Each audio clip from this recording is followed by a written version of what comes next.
سب سے ضروری بات وہ یہ کہ جو سمجھنے کی ہے وہ یہ کہ ہم اس دنیا میں کیوں آئے ہیں. یہ سب سے امپورٹنٹ بات ہے. ہم اس دنیا کے اندر آئے ہیں ایک شاندار آخرت بنانے کے لیے. ہم اس دنیا میں کیوں آئے ہیں؟ ایک شاندار آخرت بنانے کے لیے. جو اس نیت سے دنیا میں زندگی گزارتا ہے اللہ رب العزت دنیا اس کی خود بناتے ہیں. انسان اپنی محنت سے اپنی دنیا نہیں بنا سکتا. انسان اپنی محنت سے اپنی دنیا نہیں بنا سکتا. وہ اپنے آپ کو نہیں بنا سکتا تو باقی دنیا کیا بنائے گا؟ ٹھیک ہے، میں چاہوں کہ میری جوانی کبھی بڑھاپے کی طرف نہ جائے، یہ ہو نہیں سکتا. میرا اپنے اوپر تو زور چلتا نہیں ہے. نہ میں اپنی مرضی سے آیا، نہ اپنی مرضی سے رہ رہا ہوں، اور نہ اپنی مرضی سے دنیا سے جاؤں گا. یہ کیسی دنیا ہے کہ اس کی کوئی بھی چیز میرے قابو میں نہیں ہے.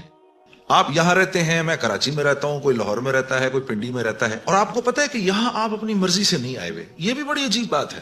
قرآن میں اللہ فرماتے ہیں 5 چیزیں ایسی ہیں جس کے بارے میں کوئی نہیں جانتا. جو اس کے بارے میں جو بات کر رہا ہے سب غلط کر رہا ہے. 5 چیزیں کون سی ہیں؟ سب سے پہلے ان اللہ عنده علم الساعہ، اللہ کہتے ہیں سوائے اللہ کے کوئی نہیں جانتا قیامت کب آئے گی. وَيُنَزِّلُ الْغَيْثَ، بارش نے کب کہاں اور کتنا برسنا ہے کوئی نہیں جانتا. رزق کس کے پاس کتنا پہنچے گا اللہ فرماتے ہیں کوئی نہیں جانتا، صرف میں جانتا ہوں.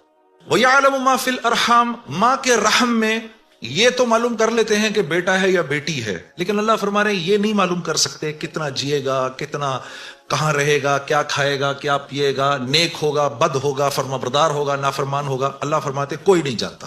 پھر اللہ فرما رہے وما تدری نفس ماذا تکسب غدا، کوئی نفس یہ نہیں جانتا، انسانوں کو چھوڑو، کیڑے مکوڑے بھی یہ نہیں جانتے کہ کل ان کو ان کا رزق کہاں سے ملے گا. مجھے نہیں پتا تھا کہ آج میں کھانا یہاں بیٹھ کے کھاؤں گا، کوئی آئیڈیا نہیں. اللہ کہتے کوئی نہیں جانتا. پھر اللہ کہہ رہے ہیں 5ویں چیز وما تدری نفس بأی ارض تموت، کسی نفس کو نہیں پتا کہ اس کو موت کب آئے گی اور کہاں آئے گی. وما تدری نفس بأی ارض تموت، کسی نفس کو نہیں پتا اس کو اس کی موت کل کہاں آئے گی. یہ 5 چیزیں کوئی نہیں جانتا.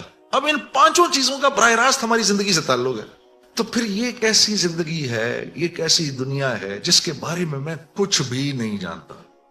تو اللہ رب العزت نے دنیا کا بننا بگڑنا یہ انسان کے ہاتھ میں نہیں رکھا.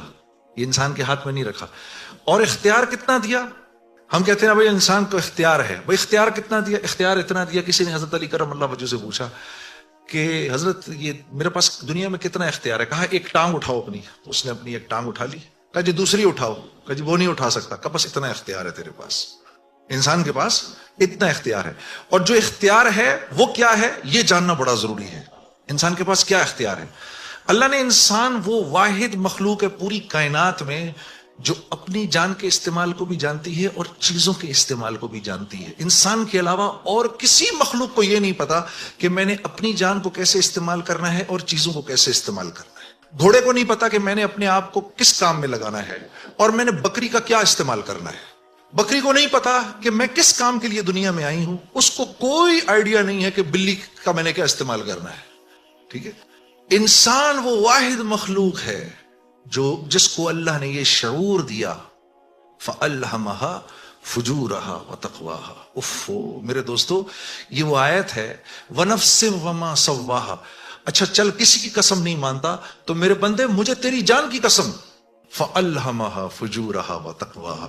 کل قیامت کے دن آ کے مجھے نہیں کہنا یا اللہ مجھے نہیں پتا تھا سیاہ کیا ہے اور سفید کیا ہے. مجھے نہیں کہنا کل یہ قیامت کے دن، کیونکہ فَأَلْهَمَهَا الہام کیا ہے میں نے تجھے، الہام کیا ہے. اچھائی اور برائی کا فرق میں نے تیرے اندر ڈالا ہے اور یہ ڈال کے تجھے دنیا میں بھیج دیا ہے.